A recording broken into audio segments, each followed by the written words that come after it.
नमस्कार साथियों, मेरे इस YouTube चैनल पर आप सबका स्वागत है।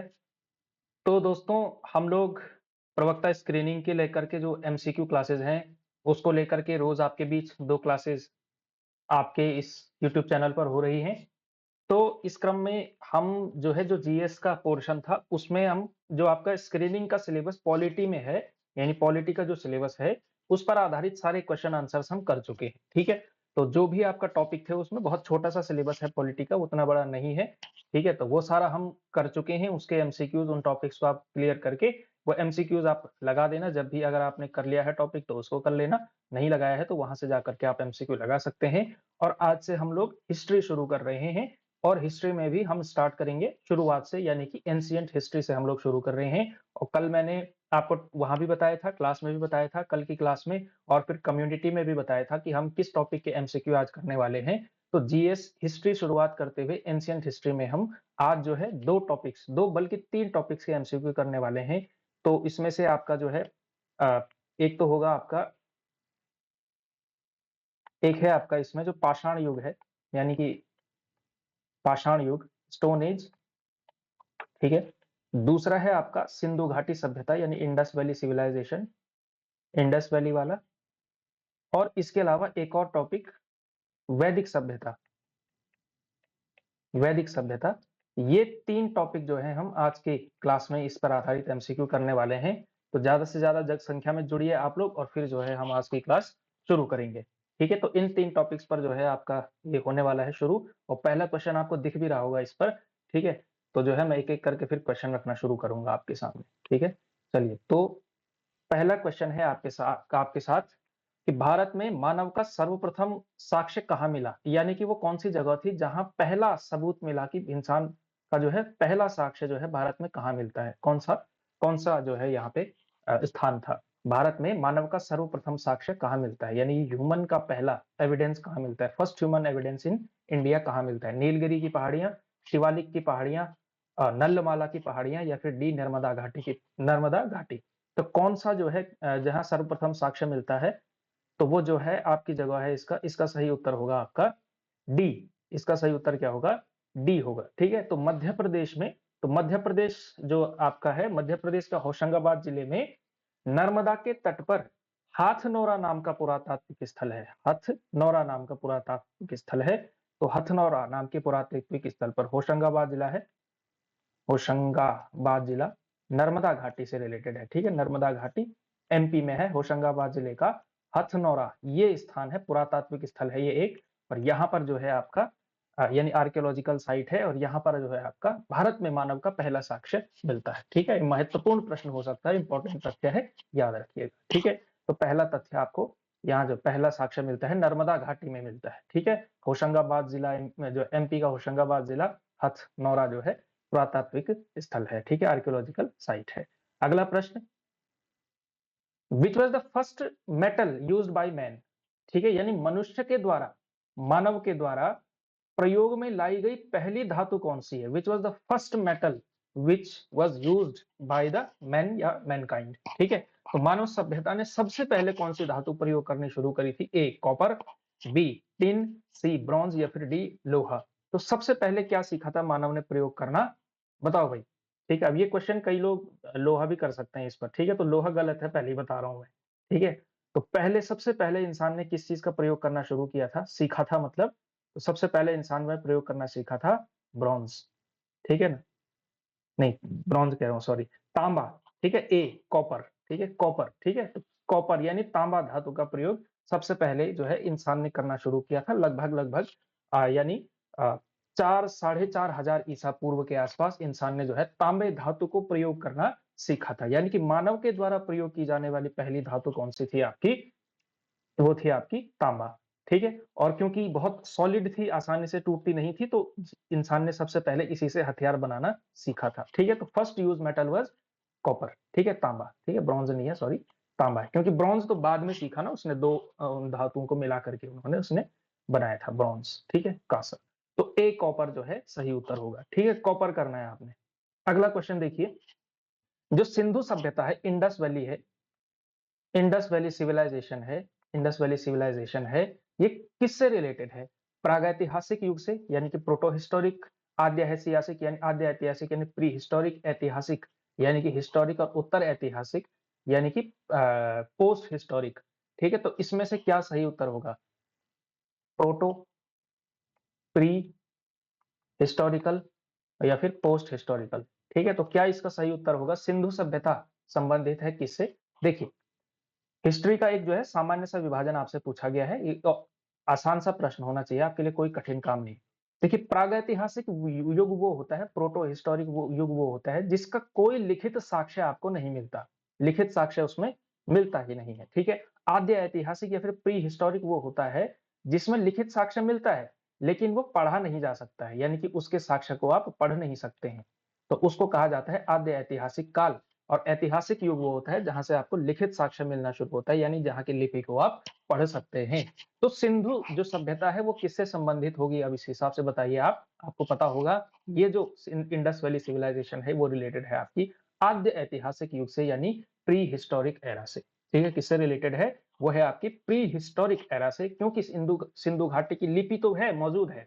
ठीक है, आपको लिखित साक्ष्य मिलता है लेकिन उस लिखित साक्ष्य को आप पढ़ नहीं सकते हैं। ठीक है, रिटन एविडेंस को आप पढ़ नहीं सकते हैं, वो लिपि पढ़ी नहीं जा सकी, इसलिए वो आद्य ऐतिहासिक युग यानी कि प्री हिस्टोरिकल पीरियड में आएगा। ठीक है, याद रखना है आप लोगों ने। ठीक है, आसान सा प्रश्न है ये, थोड़ा कॉमन सेंस वाला क्वेश्चन जो है आपको लगाना है, कॉन्सेप्चुअल क्वेश्चन आप इसको कह सकते हैं। अगला प्रश्न देखिए, in which era of the geological time scale, यानी कि भूगर्भीय समय स्केल के, ठीक है, डिड द ह्यूमंस अपीयर्ड, यानी कि इंसान का जन्म भूगर्भीय समय स्केल के किस युग में हुआ, यानी इंसान की जो उत्पत्ति हुई थी, इंसान का जो फर्स्ट एविडेंस मिलता है जो है आपके मानव विज्ञानियों के अनुसार, वो किस युग में इंसान पैदा हुआ था। ठीक है, पैलियोजोइक में, प्री कैम्ब्रियन में, सीनोजोइक में या फिर मीसोजोइक में। तो ये भी थोड़ा सा एक जो है पाषाण युग का प्रश्न तो है ही। ठीक है, तो सबसे पहले जो है इंसान का जो आपको वो मिलता है वो किस में मिलता है? ठीक है, तो वो मिलता है आपको, सबसे वो मिलता है आपका, इसका सही उत्तर होगा सी। ठीक है ना, सीनोजोइक पीरियड में जो है इंसान का जो है मिलना शुरू होता है। ठीक है, वो मिलता है सीनोजोइक पीरियड। ठीक है, सी जो है इसका उत्तर है, ये जो है आप जरूर याद रखिएगा, सीनोजोइक पीरियड। ठीक है, भूगर्भीय स्केल के ये हैं, ये सारे युग है मतलब, है ना। तो इन युगों में से किस युग में इंसान सबसे पहले मिलता है? आपको सीनोजोइक पीरियड में मिलता है। ठीक है, जियोलॉजिकल टाइम स्केल के। ठीक है, चलिए आगे बढ़े। Bhimbetka is famous for, Bhimbetka किस चीज के लिए फेमस है? ठीक है, भीमबेटका जो है वो किस चीज के लिए फेमस है?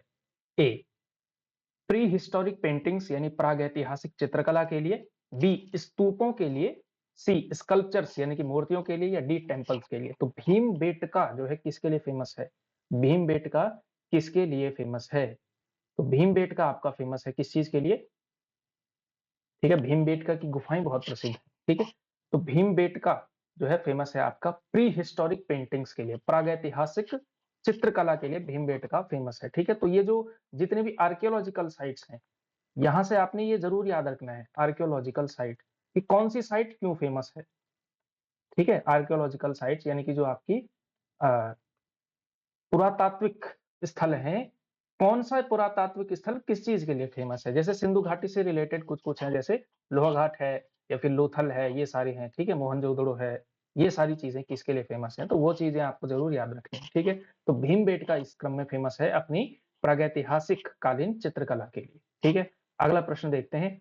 अगला प्रश्न देखिए, which of the following caste is not included in the prehistoric caste of Himalayan region, यानी कि निम्न में से किस जाति की गणना हिमालय की प्रागैतिहासिक जातियों में नहीं की जाती है? में नहीं की जाती है, प्रागैतिहासिक जातियां पूछ रहा है। ये आपका जो है उत्तराखंड से रिलेटेड आप कह सकते हैं, ये उत्तराखंड का एंशिएंट हिस्ट्री का प्रश्न आप इसको मान सकते हैं। ठीक है, क्योंकि ये कहीं ना कहीं कभी ना कभी उत्तराखंड के पीसीएस में पूछा गया प्रश्न है।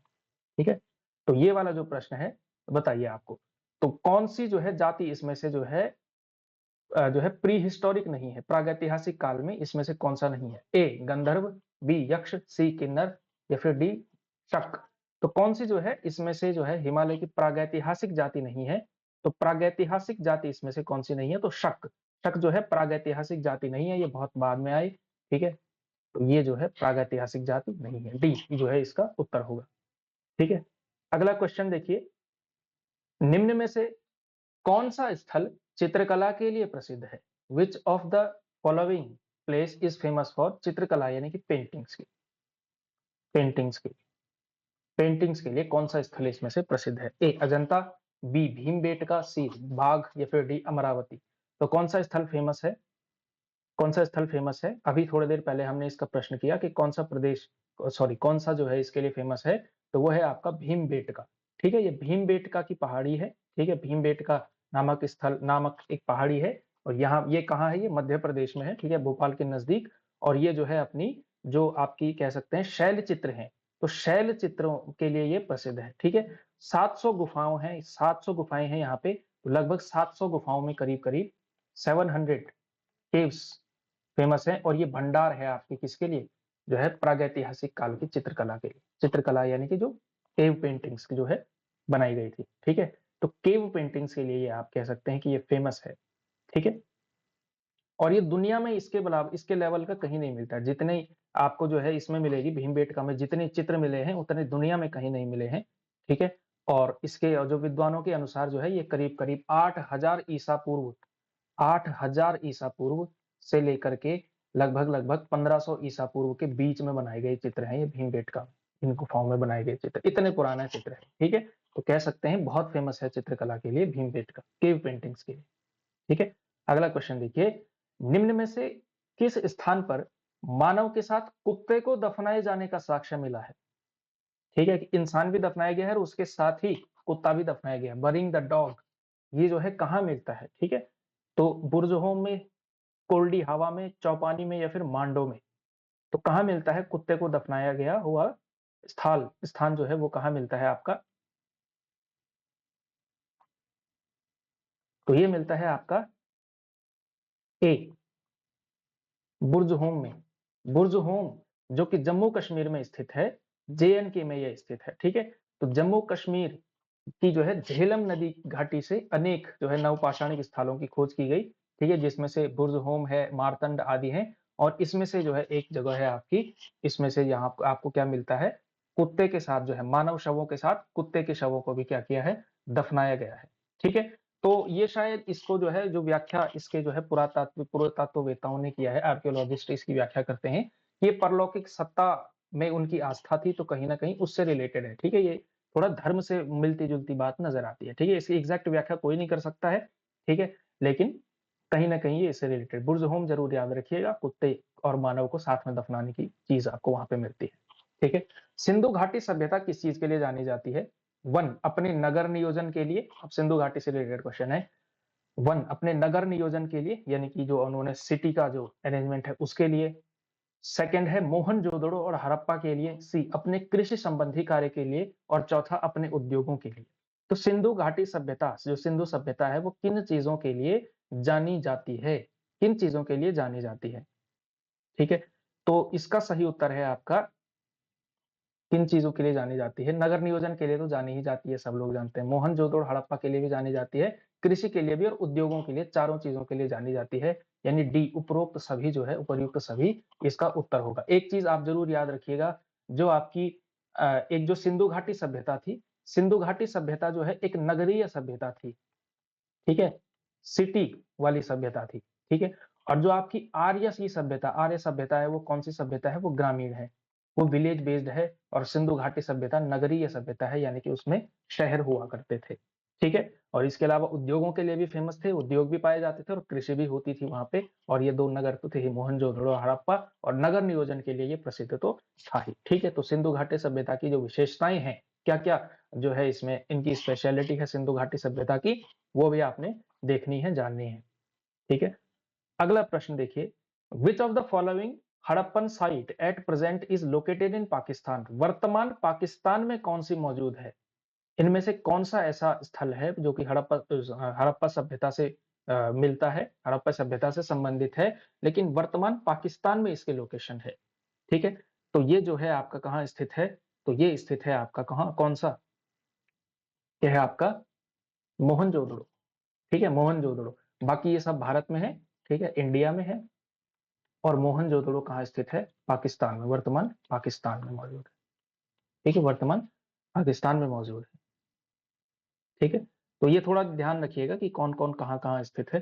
ठीक है, जैसे बालाकोट है, मोहनजोदड़ो है, ये सारे जो है। इसके अलावा चन्हूदड़ो एक जो और जगह है वो भी पाकिस्तान में ही मौजूद है। तो ये चीजें थोड़ा सा ध्यान रखनी। ठीक है, अगला प्रश्न देखिए। The people of the Indus valley civilization worshipped, Sindhu घाटी सभ्यता के लोगों के आराध्य कौन थे, यानी कि वो पूजा किसकी करते थे? ए पशुपति, बी इंद्र एंड वरुण, सी ब्रह्मा, या डी विष्णु। तो जो इंडस वैली सिविलाइजेशन के लोग थे वो किसकी पूजा करते थे, यानी कि किसके जो है चित्र उनको जो है मिले, तो जिसके साक्ष्य मिलेंगे उसी के जो है माना जाएगा कि इनकी पूजा करते थे। ठीक है, तो ये पूजा करते थे किसकी? ए पशुपति की पूजा करते थे। ठीक है, तो यानी कि पशुपति की जो है पूजा के संकेत इसमें मिलते हैं। ठीक है, तो इसी में से जो है, तो इसके अलावा जो पशुपति की पूजा करते थे, तो इंडस वैली सिविलाइजेशन की एक और विशेषता थी, ये मातृशक्ति की बड़ी मातृशक्ति की पूजा बहुत करते थे। ठीक है, इसकी आराधना के संकेत खूब मिलते हैं, यानी देवियों की प्रतिमाएं, देवियों से संबंधित इसकी आराधना के साक्ष्य खूब सारे मिलते हैं। ठीक है, और इसके अलावा नारियों की जो मृण मूर्तियां हैं, यानी कि जो नारियों के बने हुए चित्र हैं, वो सबसे ज्यादा मूर्तियां उन्हीं की प्राप्त होती हैं। और इसी में से जो आपका एक है, वो है आपका हड़प्पा में जो है एक मुहर है। हड़प्पा में एक मुहर ऐसी भी है जहां स्त्री के गर्भ से पौधा निकलता हुआ दिखाया गया है। समझ रहे हैं आप? ठीक है, तो स्त्री के गर्भ से पौधा निकलता हुआ भी दिखाई देता है इसमें से। ठीक है, और हड़प्पा सभ्यता में पशुपति की पूजा जो है प्रचलित थी। वर्तमान में अब जो है पशुपति किसको कहा जाता है, तो भगवान शिव को यानी शंकर को जो है कहा जाता है। ठीक है, तो इस तरह से जो है कुछ सभ्यता इस प्रकार की थी। तो ऐसा लगता है कि बहुत एडवांस अपने समय की सभ्यता थी इंडस वैली सिविलाइजेशन, और बहुत आश्चर्य की नजर से पुरातत्ववेत्ता इतिहासकार इस सभ्यता को देखते हैं। ठीक है, और ये भी सोचते हैं कि अगर इसकी लिपि पढ़ सकते, ये जो है यही कंटिन्यूटी उस लेवल पर हो पाती, तो कितनी कमाल की बात होती। ठीक है, तो कहीं ना कहीं जो भारत की सभ्यता है, भारत की संस्कृति है, वो इंडस वैली सिविलाइजेशन से बहुत ज्यादा मिलती जुलती है। ठीक है, वो जो है इसमें मिलता है। ठीक है, तो पशुपति की जो है इसमें जो है आराधना वो लोग करते थे। इसके अलावा कुछ भी और चीजें मैंने आपको बता दी।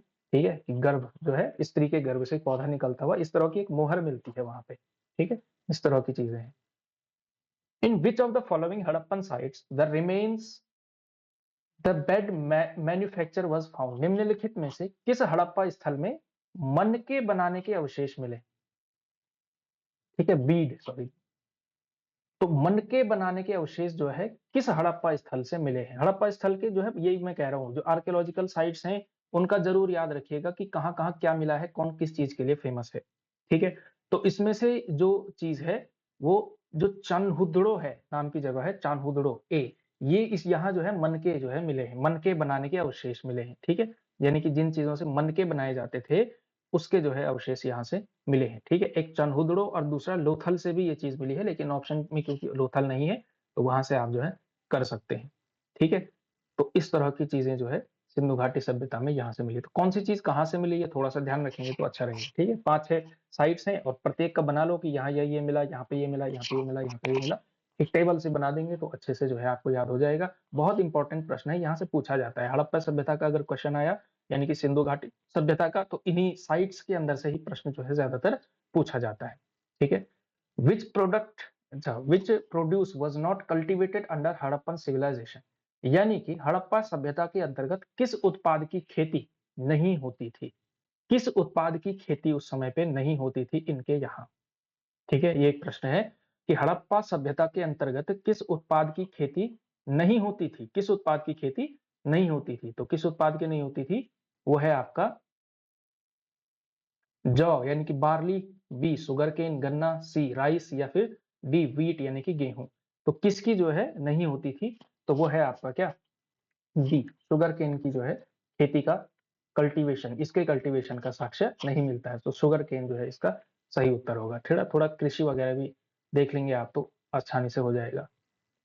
अगला प्रश्न देखिए, जो धोलावीरा है, धोलावीरा हड़प्पा सभ्यता का दक्षिण केंद्र, हड़प्पा सभ्यता का जो दक्षिणी केंद्र है वो धोलावीरा है, जिसे हाल ही में यूनेस्को विश्व विरासत साइट टैग प्राप्त हुआ, भारत के किस राज्य में स्थित है? यानी कि जो धौलावीरा है, धौलावीरा किस राज्य में स्थित है, कुल मिलाकर के आपको ये बताना है। ठीक है, तो जो धौलावीरा है वो कहाँ स्थित है?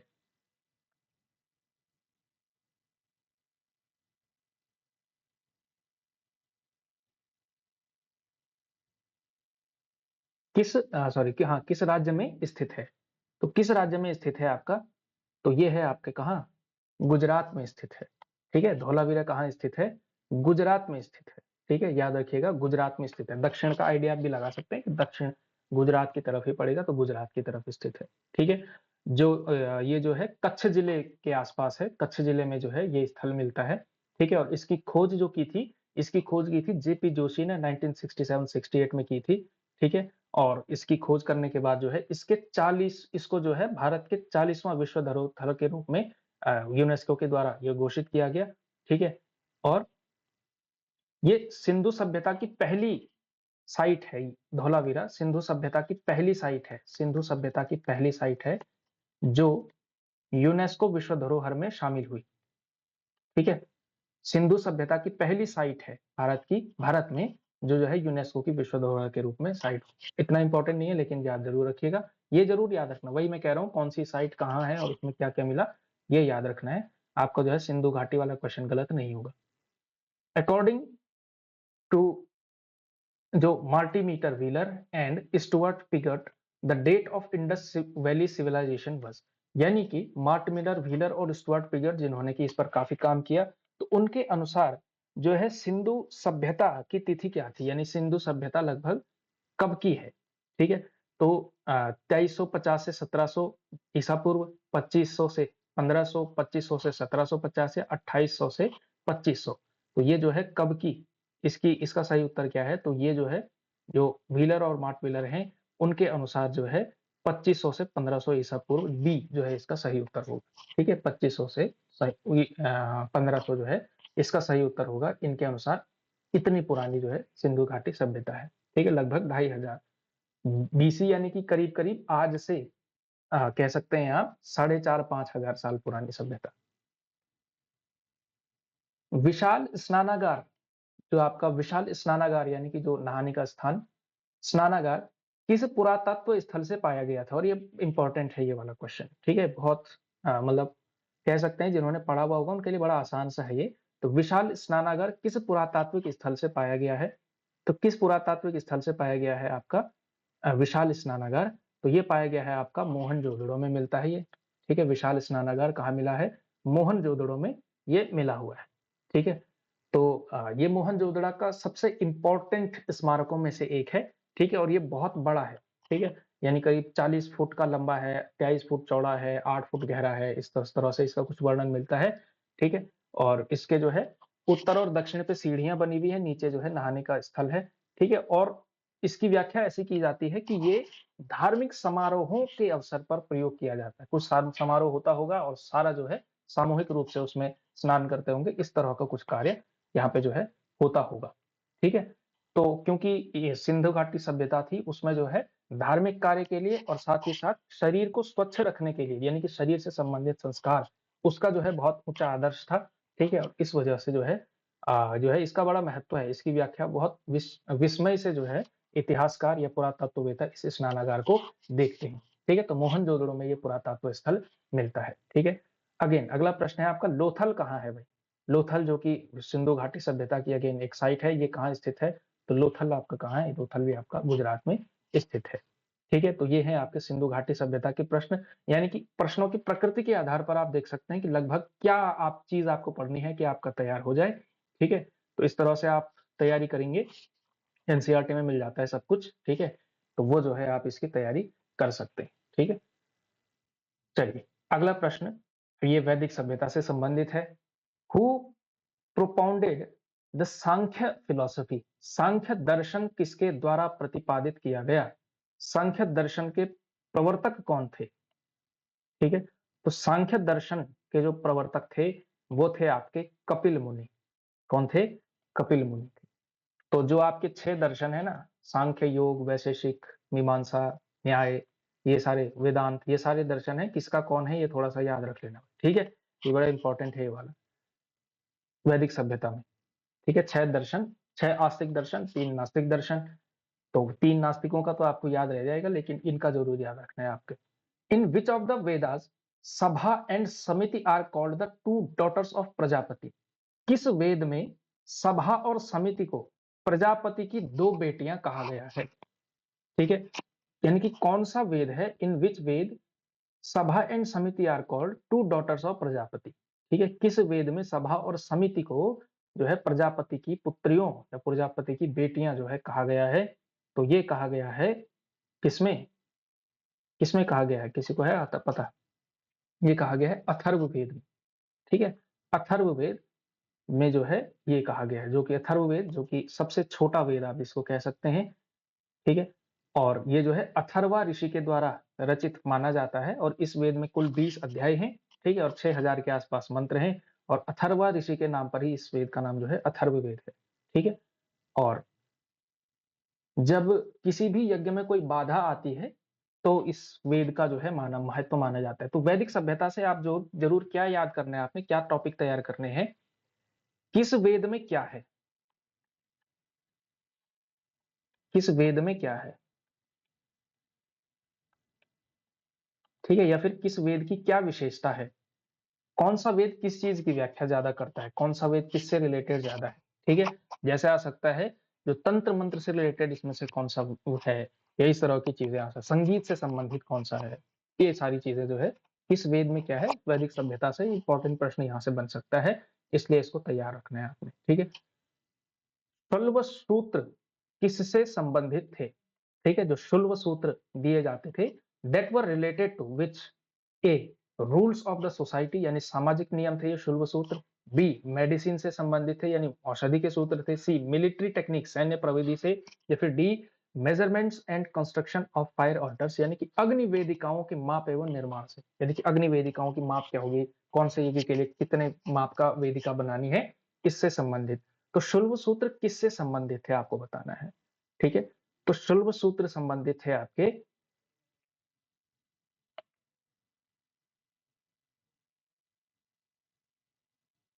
ये थे आपके the measurement and construction of fire altar, अग्नि वेदिकाओं के माप और निर्माण से रिलेटेड था शुल्व सूत्र, शुल्व सूत्र। ठीक है, और ये बहुत ही गणितीय उनकी जो है तरीके से जो है जो आपकी वेदिका है निर्माण है उसकी बात करता है। ठीक है, इसमें पाइथागोरस के सिद्धांत इत्यादि भी लगते हैं, तो उससे ये संबंधित है। ठीक है, शुल्व सूत्र याद रखिएगा, डी सॉरी डी से जो है रिलेटेड है। अगला प्रश्न देखिए, which Veda deals with the science of medicine. ठीक है, कौन सा वेद है जिसमें चिकित्सा शास्त्र की चर्चा की गई है? अगेन मैंने कहा था यही आपको तैयार करना है कि किस वेद में क्या है, किस वेद में चिकित्सा शास्त्र की चर्चा की गई है। ए ऋग्वेद, बी सामवेद, सी यजुर्वेद, या डी अथर्ववेद। तो किस वेद में जो है बात की गई है चिकित्सा शास्त्र की? तो चिकित्सा शास्त्र की बात कही गई है आपका डी अथर्ववेद में। किसमें कही गई है? अथर्ववेद में जो है चिकित्सा शास्त्र की बात कही गई है। ठीक है, अथर्ववेद में ही आपका जो है रहस्यमयी विद्या यानी जो तंत्र मंत्र से रिलेटेड विद्याएं हैं, जड़ी बूटियां, इसमें अपना आप ही आगे आपकी औषधि विज्ञान, चमत्कार और आयुर्वेद, ये सारी जिक्र जो है आपको किसमें मिलता है? अथर्ववेद में मिलता है। ठीक है, अथर्ववेद में मिलता है। अगला प्रश्न देखिए,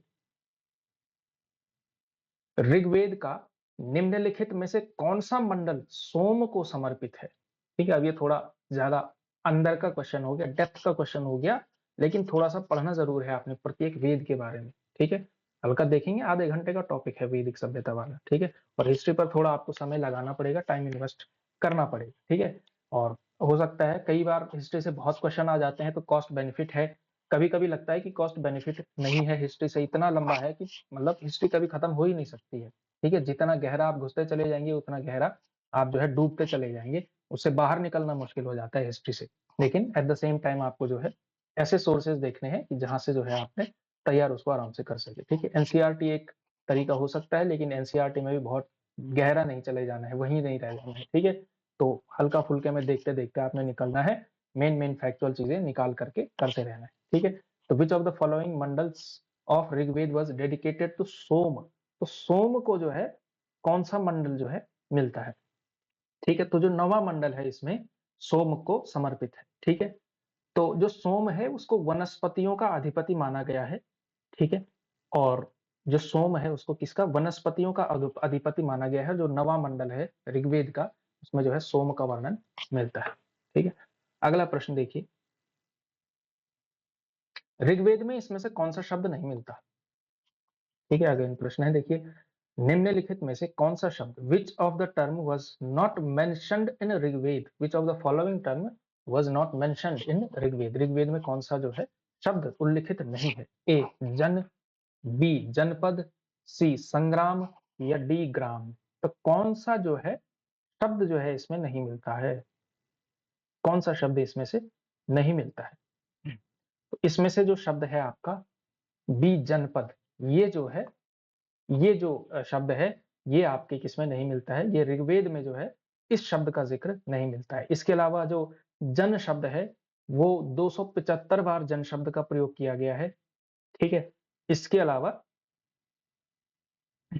जो ग्राम है, ग्राम शब्द भी जो है 170 बार मिलता है, ठीक है, लेकिन जनपद शब्द का कहीं भी नहीं मिलता है जिक्र, ठीक है। जनपद शब्द नहीं आता है, बाकी ये शब्द जो है आपके ऋग्वेद में मिलते, ठीक है। अगला प्रश्न देखिए, यव जो है frequently mentioned in Rigveda stands for, ठीक है, ऋग्वेद में बहुधा वर्णित यव क्या है? ए राइस, बी बीन्स, सी बार्ली यानी जौ, या डी व्हीट यानी गेहूं। तो यव क्या है? यव किसको कहा जाता है? तो यव कहा जाता है सी जौ को, ठीक है। बार्ली को जो है, जौ को जो है यव कहा जाता है। ऋग्वेद में यव नाम से जो है जौ का वर्णन मिलता है, ठीक है। ये प्रश्न आप देख पा रहे होंगे कि बहुत गहरा क्वेश्चन है, ठीक है, लेकिन जितना आप याद रख सकते हैं याद रखिएगा, ठीक है। ये प्रश्न के ये तो आपको याद रह ही जाएंगे, इसके अलावा जो है जितने आपको फैक्ट मिलेंगे, जितनी चीजें आप तैयार कर सकते हैं तैयार कर लेंगे तो अच्छा रहेगा, ठीक है। वैदिक काल में बलि शब्द का क्या अर्थ है? और ये इंपॉर्टेंट है, ठीक है। इसका मतलब हमको वैदिक सभ्यता से संबंधित कुछ शब्द भी तैयार करने हैं, शब्द भी तैयार करने हैं। इसके अलावा किस वेद में क्या है और किस शब्द का क्या अर्थ है? ए बलिदान, बी बैल, सी आनुवंशिक, या फिर डी प्रजा द्वारा शासक को दी गई भेंट, ठीक है। तो क्या है जो है इसका अर्थ? वैदिक काल में बलि शब्द का क्या अर्थ है? ठीक है, बलि शब्द का क्या अर्थ है? तो बलि शब्द का अर्थ है वैदिक काल में डी प्रजा द्वारा शासक को दी गई भेंट को जो है बलि कहा जाता है, ठीक है। यानी कि the gift given by the people to the emperor, या जो शासक है उसको जो है दी गई होगी, ठीक है। अंग्रेजी ट्रांसलेशन पे मत जाना, मैं समझाने की कोशिश कर रहा हूं बस, ठीक है। और आई होप कि मैं समझा पा रहा हूं जो इंग्लिश मीडियम वाले हैं। अगला प्रश्न देखिए, जीविकोपार्जन हेतु वेद वेदांग पढ़ाने वाला अध्यापक क्या कहलाता था? वेद वेदांग पढ़ाने वाला अध्यापक क्या कहलाता था वैदिक सभ्यता में? अगेन कह रहे हैं, शब्द अगेन पूछा गया है, शब्द पूछा गया है, तो इसमें से जो है वेद वेदांग पढ़ाने वाले अध्यापक को क्या कहा जाता था?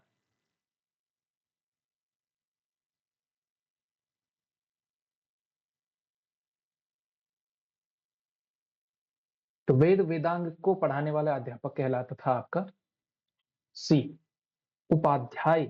उपाध्याय कौन होता है? जो वेद वेदांग पढ़ाने वाला होता है, ठीक है। तो जो वेद और वेदांग, वेद और वेद के अंग इनकी जो पढ़ाई उसको जो पढ़ाता है उसे उपाध्याय कहा जाता था, ठीक है, कहलाता था, ठीक है।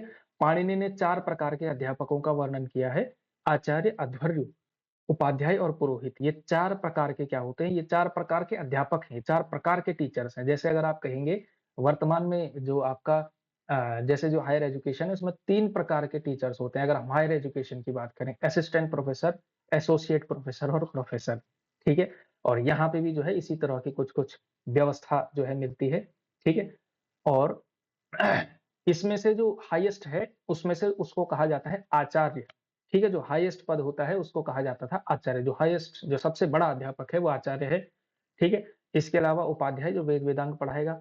अध्वर्यु कौन होता था? जो यजुर्वेद के मंत्रों का उच्चारण करना सिखाता था, ठीक है। और इसके अलावा पुरोहित जो एक और जो है पदवी जो है होती थी। अध्वर्यु जो शब्द आएगा ये थोड़ा टेक्निकल शब्द है, तो इसका मतलब जो यजुर्वेद के मंत्रों का मंत्र सिखाने वाला, जो यजुर्वेद के मंत्र का उच्चारण करने वाला कौन होगा? उच्चारण करने वाला जो है अध्वर्यु कहा जाता था, ठीक है। ये भी इंपॉर्टेंट शब्द है इसलिए मैं जो है इसको लिखा रहा हूं, ठीक है। अगला प्रश्न देखिए, कौन सा सबसे प्राचीन वेद है? विच इज द ओल्डेस्ट वेद? इसमें से कौन सा है? तो ओल्डेस्ट वेद कौन सा है, यानी सबसे पुराना वेद कौन सा है, सबसे प्राचीन वेद कौन सा है? तो वो है आपका ऋग्वेद, ठीक है, ऋग्वेद। और किस वेद में कितने सूक्त हैं, कितने क्या हैं, ये भी थोड़ा सा ध्यान रखिएगा, ठीक है। तो ये है भाई ऋग्वेद। ठीक है, 4 पुरुषार्थ हैं आपके जो है वेद में बताए गए। तो 4 पुरुषार्थों का सही क्रम क्या है? धर्म, काम, अर्थ, मोक्ष, धर्म, अर्थ, काम, मोक्ष, धर्म, काम सॉरी अर्थ, काम, धर्म, मोक्ष, या डी काम, अर्थ, धर्म और मोक्ष। तो क्या जो है सही क्रम है? सही क्रम क्या है? जिस क्रम में आपने याद किया हुआ है ना, जिस क्रम में आपको बताया गया है समाज के द्वारा बचपन से ही, वही क्रम सही है। धर्म, अर्थ, काम और मोक्ष, डी जो है सही उत्तर है। ठीक है, धर्म यानी कि कर्तव्य जो आपका काम, अर्थ यानी कि पैसा से संबंधित है, काम यानी सेक्स से रिलेटेड है, और मोक्ष जीवन के बाद की व्यवस्था मोक्ष है। ठीक है, तो ये 4 जो है चीजें जो है बताई जाती हैं। उपनिषदों का मुख्य विषय क्या है? उपनिषद जो है किसकी बात करते हैं? उपनिषदों का मुख्य विषय क्या है? ये भी इंपॉर्टेंट है। उपनिषद जो है किस बारे में सबसे ज्यादा बात करता है? ए सामाजिक व्यवस्था, बी दर्शन, सी विधि यानी कि लॉ, डी राजतंत्र या राज्यतंत्र। किसकी बात करता है? ठीक है, तो उपनिषदों का जो मुख्य विषय है, उपनिषदों का ध्यान रखिएगा, मुख्य विषय है आपका दर्शन, फिलॉसफी। ठीक है, उपनिषदों का मुख्य विषय क्या है? फिलॉसफी है। ठीक है, उपनिषदों का मुख्य विषय है फिलॉसफी।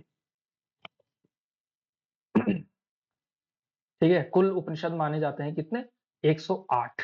ठीक है, 108 उपनिषद माने जाते हैं, और सबका जो है मेन जो किस पर बेस्ड है? फिलॉसफी यानी दर्शन पर जो है बात करते हैं। The largest hymns of Rigveda is dedicated to which Vedic god? Rigveda के सर्वाधिक मंत्र किस वैदिक देवता को समर्पित है? यानी कि सबसे ज्यादा मंत्र किसको समर्पित किए गए, किस देवता को समर्पित किए गए? क्योंकि ऋग्वेद में ज्यादातर क्या मिलते हैं? देवताओं का वर्णन मिलता है। अग्नि देवता है, वरुण देवता है, इंद्र देवता है, ठीक है, सूर्य देवता है यानी आदित्य है, ये सारे देवता। तो किस देवता को जो है सबसे ज्यादा मंत्र डेडिकेटेड है? सबसे ज्यादा मंत्र डेडिकेटेड है आपके बी इंद्र को। ठीक है, इंद्र को देवराज कहा जाता है। तो सबसे ज्यादा मंत्र किसको डेडिकेटेड है ऋग्वेद में? इंद्र को डेडिकेटेड। ठीक है, इंद्र को समर्पित है। ठीक है, याद रखना है आपने। अगला प्रश्न, वैदिक देव मंडल में निम्न में से कौन सा देवता युद्ध का देवता माना जाता है? ठीक है, देखिए अगेन वैदिक सभ्यता में यही सब प्रश्न पूछे जाएंगे। कौन सा देवता जो है युद्ध का देवता माना जाता है? युद्ध का देवता कौन माना जाता है? तो युद्ध का देवता माना जाता है कौन? इंद्र माना जाता है। इंद्र इज कॉल्ड युद्ध का देवता। और इंद्र का एक और नाम चलता है पुरंदर। और पुरंदर का जो शाब्दिक अर्थ है वो क्या है? किला तोड़ने वाला। तो किला कौन तोड़ेगा? युद्ध से रिलेटेड हो गया ना ये, किला तोड़ने वाला है ना। तो इसलिए जो है इंद्र को माना जाता है युद्ध का देवता। ठीक है, याद रहेगा आपको, इंद्र को क्या कहा जाता है? ये कहा जाता है। इसके अलावा जो महत्वपूर्ण देवता हैं, इंद्र के बाद जो सबसे ज्यादा महत्वपूर्ण देवता ऋग्वेद में है वो अग्नि है। ठीक है, इसके लगभग 200 सूक्त में जो है अग्नि मिलता है, और इंद्र के लिए 250 है। सबसे ज्यादा किसके लिए मंत्र हैं? इंद्र के लिए हैं, और 250 मंत्र जो है आपके लिए इंद्र के लिए हैं। और इसके अलावा 200 मंत्र जो है डेडिकेटेड हैं अग्नि को। अग्नि को भी बहुत महत्व मिलता है। ठीक है, और अग्नि को माना जाता है कि ये देवता और मनुष्यों के बीच जो है मध्यस्थ था। ठीक है, ये क्या था? देवता और मनुष्यों के बीच का जो है मध्यस्थ हुआ करते थे। कौन? अग्नि देवता। ठीक है, इसके अलावा वरुण जो है सत्य का प्रतीक माना जाता है। किसका प्रतीक माना जाता है? सत्य का प्रतीक माना जाता है। और इसके अलावा जो है वरुण जिसको वरुण यानी जल का देवता है। ठीक है, क्योंकि ये ऋतु का भी संरक्षक है। किसका संरक्षक है? ऋतु का जो है संरक्षक है। ठीक है, और ये सब जो है इसमें जो है प्रमुख जो है इनका मिलता है। ठीक है, और सूर्योदय और इसके अलावा जो मित्र है, मित्र और वरुण दो जो है ये देवता और मिलते हैं। ये ऋषि कश्यप ऋषि के जो है 2 पुत्र माने जाते हैं। और जो मित्र है वो किससे रिलेटेड है? वो सूर्योदय से रिलेटेड है। ठीक है, तो ये भी एक देवता है मित्र। कश्यप के 2 पुत्र हैं ऋषि कश्यप के। ठीक है, ऋषि कश्यप के वरुण और मित्र। तो मित्र जो है सूर्योदय से रिलेटेड देवता है। ठीक है, सूर्योदय के देवता है मित्र। ठीक है, ये जो है आपने ध्यान रखना है। चलिए अगला प्रश्न, किस वैदिक ग्रंथ में वर्ण शब्द का सर्वप्रथम नामोल्लेख मिलता है? जो वर्ण शब्द मिलता है, वर्ण व्यवस्था है ना, तो वर्ण शब्द का सर्वप्रथम नामोल्लेख किस उसमें मिलता है? किस जगह पर मिलता है? ठीक है, तो वर्ण शब्द का जो सर्वप्रथम उल्लेख मिलता है, तो जनरली जो पहला उल्लेख से संबंधित होगा कि पहला उल्लेख कहाँ मिलता है, तो आप जो है अगर नहीं आ रहा होगा, अगर आपको स्पेसिफिक ना पता हो, तो भी आपने क्या करना है, ऋग्वेद करना है। जनरली सबसे पहला वर्णन ऋग्वेदों में ही मिलता है, जिस भी चीज़ का मिलेगा, ठीक है? तो ऋग्वेद में जो है वर्ण का सर्वप्रथम नामोल्लेख मिलता है, ठीक है? और इसके अलावा कौन-सा वेद सबसे पुराना है? ऋग्वेद जो है, ये प्रश्न रिपीट हो गया, कोई बात नहीं। सत्यमेव जयते शब्द किस उपनिषद से लिया गया है? अब देखिए ये जो है इम्पोर्टेंट प्रश्न है, हमारा जो नेशनल सिंबल है अशोक एम्बलम, उसके नीचे लिखा होता है सत्यमेव जयते, ठीक है? तो ये किस उपनिषद से लिया गया है, ठीक है? तो ये जो लिया लिया गया है, ये इम्पोर्टेंट प्रश्न है, ये पूछा भी जा सकता है। ये लिया गया है मुंडक उपनिषद से लिया गया है, ठीक है? सत्यमेव जयते, ठीक है? कि सत्य की सदैव विजय होती है। जो भारत का राष्ट्र चिन्ह है, अशोक का जो एम्बलम है, उसको जो है और उसके नीचे सत्यमेव जयते लिखा है, जो कि मुंडक उपनिषद से उद्धृत है, ठीक है? और ये तो हमने देवनागरी में लिखा है, ये तो आप लोग जानते ही हैं, ठीक है? न्याय दर्शन का संस्थापक कौन थे? न्याय दर्शन के संस्थापक कौन थे? तो न्याय दर्शन के संस्थापक थे महर्षि गौतम, ठीक है? ऋषि गौतम। तो प्रत्येक दर्शन दर्शन के संस्थापक कौन थे, ये भी आपने तैयार करना है, ठीक है? तो ये थे भाई साहब आपके हिस्ट्री की, एंशिएंट हिस्ट्री की पहली क्लास, ठीक है? एंशिएंट हिस्ट्री की हमारी टोटल 5 क्लासेस होंगी। कितनी क्लासेस? 5 क्लासेस, ठीक है? पहले ही बता रहा हूं, आज हमने कर लिया है आपका पाषाण वाला, पाषाण काल, स्टोन एज यानी कि, ठीक है? इसके अलावा ये हमने कर लिया है सिंधु घाटी सभ्यता, इंडस वैली। इसके अलावा हमने कर दिया वैदिक सभ्यता, वैदिक सभ्यता। कल की क्लास में, टुमारो, टुमारो, कल की क्लास में होगा हमारा टॉपिक, 2-3 टॉपिक जो है आपने ध्यान रखने हैं। कल जो हम करेंगे वो है आपका बौद्ध, जैन, भागवत एवं शैव धर्म, यानी कि जो आपकी एंशिएंट जो इतिहास है, इसके जो प्रमुख धर्म हैं, प्रमुख धर्म है, क्योंकि इसमें हमने वैदिक सभ्यता कर दी, तो अब जो है धर्म आते हैं इसमें। तो प्रमुख धर्म है, और प्रमुख धर्म कौन-कौन से हैं? तो 4 धर्म जो है इसमें आते हैं, जनरली 4 धर्म आते हैं। जो है आपका एक बौद्ध धर्म आता है, जैन धर्म आता है, भागवत धर्म आता है और शैव आता है। तो ये 4 जो है, ये वाला टॉपिक आपने तैयार करना है, ठीक है? इसी पर जो है हमने कल पढ़ना है, ठीक है? इसके अलावा क्या और टॉपिक हो सकता है? हाँ, यही जो है आपने करना है, ठीक है? ये कर लेना, और एक और टॉपिक जो है कल ही कर लेंगे, बहुत बड़ा टॉपिक नहीं है, वो है 16 महाजनपद, 16 महाजनपद, ठीक है? तो ये 2 टॉपिक पर जो है हमने कल पढ़ना है, ठीक है? 16 महाजनपद, ये वाला टॉपिक हमने कल करना है, तो इसके एमसीक्यू जो है हम कल करेंगे, ठीक है? कल का टॉपिक थोड़ा बड़ा होने वाला है, बौद्ध, जैन ये सारे जो है बड़ा होता है, एंशिएंट हिस्ट्री से देख लेना, 5 क्लासेस में हमने करना है, यानी कुल मिलाकर के लगभग 1 हफ्ता का समय हम जो है एंशिएंट हिस्ट्री पर लगाने वाले हैं, ठीक है? और एकदम स्ट्रेटेजिक तरीके से चल रहा है। स्ट्रेटेजी वाला वीडियो शुरू में बताया था आपको, 90 डेज स्ट्रेटेजी करके वीडियो है, उसमें देख लो किस-किस तरह से आपने पढ़ना है, किस-किस तरह से आपने देखना है, ठीक है? तो टाइम शेड्यूल लॉक करके चलेंगे, स्ट्रेटजी बना करके चलेंगे, तो कोई बहुत बड़ा पेपर नहीं है स्क्रीनिंग का, ठीक है? सिलेबस केवल दिखने में बड़ा है, ठीक है? और वो वेलकम फिल्म का डायलॉग है ना कि मैं खाली दिखने में खतरनाक हूँ, तो ये सिलेबस भी खाली दिखने में खतरनाक है। स्ट्रेटेजिक तरीके से करेंगे तो किया जा सकता है, क्वालिफाई ही तो करना है, रैंक थोड़ी निकालना है। स्क्रीनिंग में जो रैंक 1 लेकर के आएगा, तो उसको नहीं लाना है रैंक 1, ठीक है? आ जाए तो कोई बात नहीं, केवल इतना करना है कि बस पार हो जाए वाला मामला है, ठीक है? चलिए, तो अच्छी मेहनत करनी ज़रूर है लेकिन, ठीक है? क्योंकि अनप्रेडिक्टेबल मामला होता है, पता नहीं होता कि जो है कितने नंबर पर आपका आपके सब्जेक्ट में स्क्रीनिंग क्वालीफाई हो रही है, ठीक है? तो अपनी तरफ से बेस्ट प्रयास करते हुए जो है आपने करना है, ठीक है?